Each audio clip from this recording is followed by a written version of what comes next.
আমার চিত্রকলার সামনে যে শাড়িটি পরে আছে ওটি আমার কাশভার শাড়ি। ওগুলো সাদা হয়। আমি ভাবলাম যে স্কুলে যাই, একটু রং নিয়ে নিই। তো হালকা মিষ্টি গোলাপি রং করেছিলাম শাড়িটাতে। তো সেই শাড়িটাই আমার ক্যানভাসে তুলে ধরেছি।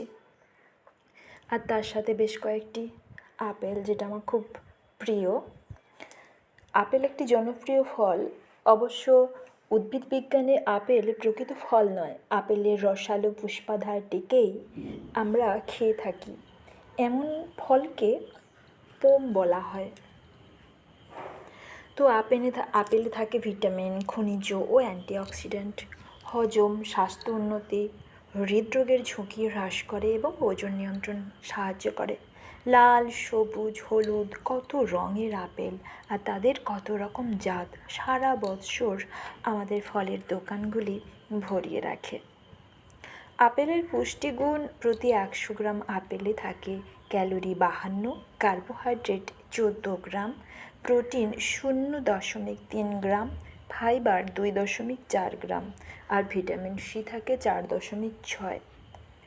এটি সাধারণত সকালবেলায় খাওয়া ভালো। এই ফলটির পরম ভক্ত আমি। তাই ছবির খাতায়, বাগানের ধারে পড়ে থাকা পাথরে এই আপেল তৈরি করতে আমি ব্যস্ত থাকি এবং খুব ভীষণ প্রিয় আমার এই ফল। তো ছবিটুকু আঁকতে গিয়েও ভীষণ ভালো লাগা নিয়েছিলাম আর আপনাদের সঙ্গে শেয়ার করে নিলাম।